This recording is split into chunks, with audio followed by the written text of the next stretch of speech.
François-Philippe Champagne, merci d'être là. Bonsoir. Bonsoir, M. Roy. Plaisir d'être avec vous. J'ai dit grand-mère, c'est maintenant Shawinigan, mais pour vous, j'imagine, c'est grand-mère. Ah oui, maintenant, ça restera toujours dans notre cœur, grand-mère. Bon.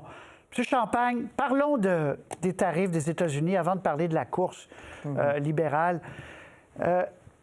On a demandé à M. Poilievre tout à l'heure, est-ce qu'on ne devrait pas fermer le robinet de l'énergie, du pétrole qu'on vend? En valeur, c'est ce qu'on vend le plus aux États-Unis.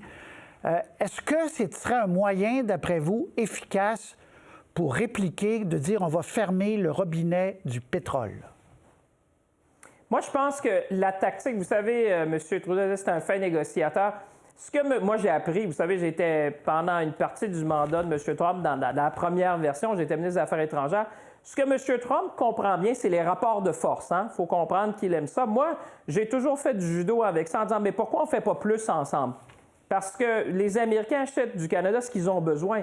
Quand on dit que 60 des importations d'énergie, du gaz et du pétrole viennent du Canada, c'est parce qu'ils en ont besoin, parce que, vous savez, l'intégration, on leur dit, on leur répète, l'intégration des chaînes d'approvisionnement fait que le pétrole de l'Ouest, c'est le type de pétrole qui peut être raffiné dans les raffineries de l'Oklahoma qui se retrouvent dans l'Ouest des États-Unis. Donc, défaire ces chaînes-là d'approvisionnement, ça prendrait des années, voire des milliards d'investissements. Alors moi, la façon que j'ai toujours parlé à l'administration Trump, c'est de dire, mais pourquoi on ne fait pas plus ensemble dans un monde qui est en pleine turbulence? Vous avez besoin du Canada pour être résilient. Je l'ai dit, même de façon un peu provocatrice, je l'ai dit aux médias américains, je dis, écoutez, dans les minéraux critiques, si vous dites non au Canada, si vous dites non, par exemple, au lithium canadien, si vous dites non au titane canadien de Sorel, ce que vous dites, dans le fond, vous dites oui à la Chine. Moi, je pense que dans un monde comme celui-là, d'abord, la blague a assez duré parce qu'on a vu avec M. Trump. Moi, je pense que c'est le temps d'hausser le ton de façon stratégique, d'être très ferme avec lui, mais en même temps, de dire, écoutez, le Canada, c'est un pays du G7, là. C'est un pays de l'OTAN. On va être sérieux, on va faire des choses sérieuses ensemble, mais vous avez besoin du Canada. OK. Parce que je vais vous montrer un certain nombre de produits que vous pourriez, à votre tour, taxer. Jus d'orange, céramique, fleurs. C'est pas en mettant une surtaxe sur le jus d'orange qu'on achète qu'on va gagner la guerre. Est-ce que c'est pas, et je vous repose la question, le robinet du pétrole qui peut leur faire le plus peur? Bien, je vous dirais, il y a plein de choses qu'on peut faire. Ce que vous avez donné, c'est certains exemples. Mais rappelez-vous, la dernière fois qu'on a joué dans cet épisode-là, c'était lorsqu'ils avaient imposé des tarifs à l'acier et à l'aluminium. Là, on est dans un monde complètement différent. Vous parlez de tarifs sur l'ensemble des produits canadiens. Et là, c'est pour ça que nous, on parle beaucoup de dire, mais attention, M. Trudeau l'a bien dit, ce que vous faites d'un côté de la frontière va avoir un impact des deux côtés de la frontière. Et moi, une des choses que je dis à son équipe souvent, je dis, j'espère que vous êtes content de me parler parce que dans le fond, moi, je suis votre plus gros client. Et moi, j'ai toujours bien traité mes clients parce qu'on achète plus des Américains que la Chine, le Japon, la France et l'Angleterre. Donc, le Canada a un poids commercial important pour 2/3 des États américains. Donc, il y a le discours, la rhétorique, mais il y a aussi la pratique. Quand vous parlez au gouverneur, Monsieur Roy, je peux vous dire que c'est très nuancé. Je peux vous dire que les gouverneurs comprennent très bien qu'il y aura un impact majeur sur l'économie américaine et sur les marchés financiers. Ça, c'est une chose que M. Trump comprend bien. On lui a dit, vous allez avoir un impact sur les marchés financiers américains. D'accord. Si vous commencez à jouer avec les chaînes d'approvisionnement. Tout à fait. Puis vous avez raison, puis les économistes le disent, puis beaucoup de gens disent, vous allez vous tirer dans le pied aussi, M. Trump. Mais si, néanmoins, il procède le 20, 21, 22 janvier, est-ce que c'est pas l'arme pétrolière qui est l'arme qui va parler le plus fort face aux Américains? Est-ce que vous excluez de dire on va fermer ne serait-ce qu'un peu le robinet? On envoie 1 million de barils par jour. Bien, ils n'ont pas le choix de l'acheter du Canada, M. Roy. Justement. C'est ça qu'on essaie de leur faire comprendre. Mais il y a d'autres choses qu'on peut mettre sur la table aussi. Je vous donne un exemple. Le titane de Sorel, l'alternative du titane de Sorel, c'est du titane de la Russie, voire de la Chine, pour l'appareil industriel de défense américain. Imaginez, moi je parle avec des gens, on est en discussion avec eux, on dit, imaginez ce que vous êtes en train de faire à l'industrie, une des industries les plus importantes aux États-Unis, parce que qui est l'industrie de la défense, parce qu'il faut savoir que l'intégration de nos chaînes d'approvisionnement fait que nos deux économies sont indispensablement liées ensemble. C'est ça qu'on répète, mais écoutez, il y a une chose qu'ils ont compris. On l'a fait la dernière fois. On aura une réponse ciblée, une réponse systématique, une réponse forte, parce qu'on sait que la seule façon dont on peut négocier dans une négociation comme celle-là, c'est les rapports de force. On a beaucoup de choses de notre côté. On ne souhaite pas ça. Parce que l'idée, c'est que dans un monde comme celui-là, on doit c'est un faire bon plus. exemple. C'est un bon exemple. Le titane, vous pouvez imposer une surtaxe, puis ça va leur coûter plus cher en venir en chercher.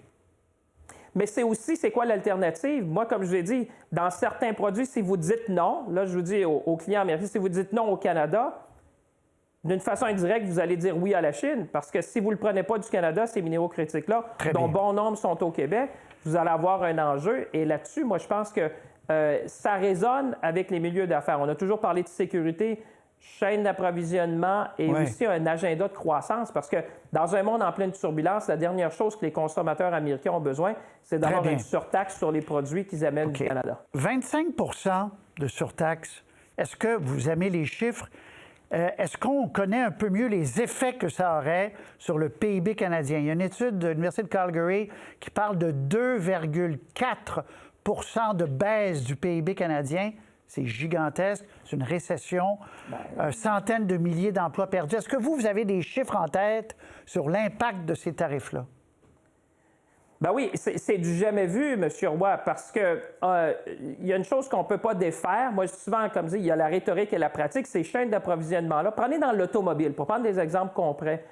Dans l'automobile, les pièces automobiles vont traverser environ 5 à 7 fois la frontière canado-américaine. Imaginez si vous mettez des tarifs. Moi, j'ai parlé à des constructeurs d'automobiles qui m'ont dit, M. Champagne, si jamais il y avait des tarifs du côté du Canada et du Mexique, des deux côtés, on ne peut pas fonctionner comme ça parce que l'industrie s'est bâtie sur des décennies à travailler ensemble. Alors, c'est clair que ça remet une chose, mais je vais vous amener une place sur moi. Ça nous ramène aussi une chose importante, la diversification économique et la diversification des marchés. Rappelez-vous, il y a une dizaine d'années, on avait lancé avec nos amis du gouvernement du Québec, M. Charest, M. Johnson, l'accord de libre-échange avec l'Europe. Maintenant, le Canada est le seul pays du G7 avec un accord de libre-échange avec tous les autres pays du G7, 1,5 milliard de consommateurs. Alors, il y a certainement quelque chose à regarder en disant, depuis une décennie, c'est vrai que la grande majorité de nos exportations vont vers les États-Unis, mais il y a aussi un travail de diversification à faire. Je pense que là, il faut se trouver d'autres clients. Parler d'énergie. Oui, puis parler d'énergie. Nous, par exemple, une des discussions qu'on peut avoir, c'est que oui, on peut le vendre aux États-Unis, mais vous savez une chose, on peut le vendre aussi à nos partenaires asiatiques comme le Japon et la Corée du Sud. On a eu des discussions avec eux. Les Européens veulent avoir nos minéraux critiques. Si les Américains ne les veulent pas, moi, je connais pas mal d'acheteurs du côté européen pour prendre les minéraux critiques, évidemment, canadiens. Très bien. Mais 2,4 du PIB, une baisse, ça serait dramatique. Vous en convenez? Non, on n'a jamais vu ça, M. Roy. C'est sans pareil. Alors, évidemment, on parle de plus. C'est pour ça que la mission numéro 1 que moi j'ai, mes collègues, mission numéro 1, c'est de prévenir. On parle de combien d'emplois perdus? Bien, écoutez, même aujourd'hui, les chiffres seraient sans précédent. Mon rôle, moi, c'est quand même de prévenir et de préparer. On est encore dans cette phase-là d'essayer de prévenir parce que évidemment, on se prépare et on aura une réponse appropriée, mais il y a une chose qu'on ne veut pas faire, c'est mettre, comment j'allais dire, on va y aller de façon systématique, on a une réponse, on va y aller de façon très concrète et on sera là pour les entreprises et les travailleurs parce qu'à la fin, si ça a un impact économique, c'est pour ça que la rigueur budgétaire est importante parce qu'il faut avoir cette marge-là pour aider évidemment nos entreprises. Parlons politique, parlons de la chefferie. Y allez-vous? Est-ce que c'est clair que vous y allez? Bien, je regarde ça de façon très attentive, mais je veux revenir sur une chose. Je vous ai dit, non, mais honnêtement, deux choses. D'abord, ma priorité numéro 1, c'est de défendre les intérêts du pays parce que c'est pour ça que les gens m'ont élu. Ça fait 10 ans que je le fais. Les gens de M. Champagne, on vous souhaite la meilleure des chances, mais en même temps, défendez nos emplois, défendez nos entreprises, défendez... On est à une croisée des chemins sans précédent, mais en même temps, il y a une course à la chefferie. Alors, c'est sûr que je regarde ça de façon très sérieuse. Je veux voir les règles aussi, parce que les règles vont déterminer un peu la suite des choses. Et ensuite de ça, bien, je vais consulter les gens de chez nous, puis je prendrai une décision dans le meilleur intérêt en conciliant, bien évidemment, la priorité numéro 1, que ça vous le tente Parti beaucoup. libéral puis mes intérêts personnels. Est-ce qu'on se trompe? Bien, ça serait un secret de polichinelle. si je vous disais le contraire. Je pense que ça fait longtemps que je le dis. Moi, j'ai une vision d'un Canada ambitieux, d'un Canada confiant, d'un Canada prospère. Ça fait des années que je m'y attelle. Alors, évidemment, c'est une opportunité, mais il y a aussi, comme je disais, c'est complexe parce que ça arrive à un moment à une croisée des chemins pour le Canada aussi. Alors, c'est d'essayer de conjuguer tout ça en même temps. OK. Très rapidement, les règles actuelles du Parti libéral peuvent permettre à plus de 3 millions de non-Canadiens de voter. Là, il faut juste avoir 14 ans, vivre au Canada. Est-ce qu'il faut de toute urgence ce soir restreindre le vote à d'abord des citoyens canadiens au pays pour des questions de sécurité? Oui? Ah oui. Bien, c'est un enjeu primordial. Je vous dirais, la question, dans le fond, auquel vous faites allusion, c'est l'ingérence étrangère. Il faut s'assurer qu'on ait des règles robustes, des règles qui sont connues pour éviter, parce qu'on a même eu une enquête publique là-dessus sur des phénomènes d'ingérence étrangère. On le voit, nos démocraties sont fragilisées à travers le monde. C'est important d'avoir l'intégrité du processus parce qu'il y aura peut-être un vote qui sera donc, aussi il faut que en votre ligne. parti change les d'avoir règles. Des paramètres. Bien, c'est pour ça, moi, je fais confiance au Conseil des gouverneurs parce qu'on en a discuté avec eux comme caucus en disant, écoutez, assurez-vous de l'intégrité parce que, évidemment, on est très conscient de ce qui se passe au niveau de l'ingérence étrangère et c'est une élection quand même importante. Alors, il faut donner confiance à tout le monde que ça sera fait dans les règles de l'art. Donc, oui, c'est un enjeu important qu'on devra. Je vais vous donner 2-3 cascades avant de vous laisser aller, M. le ministre. Je vais vous poser une question de contenu. Êtes-vous à l'aise avec le niveau de dépenses actuel de votre gouvernement? Moi, je pense qu'il faut recentrer ça. Moi, je pense qu'on a été là à un moment important pour les Canadiens, pour les aider, mais là, je pense qu'on a des choix difficiles devant nous. Vous savez, c'est un monde où on devra lever les coudes. Hein? La Pax Americana, où on était un peu sous cette voilure-là j'allais dire, d'une Amérique bienveillante qui défendait les intérêts du Canada. Ce monde-là finit. Moi, je pense, vous savez, moi, je suis du centre, c'est pas d'hier. Moi, je suis un libéral du centre qui dit, écoutez, la rigueur budgétaire va être nécessaire parce qu'on a des choix difficiles à faire devant nous.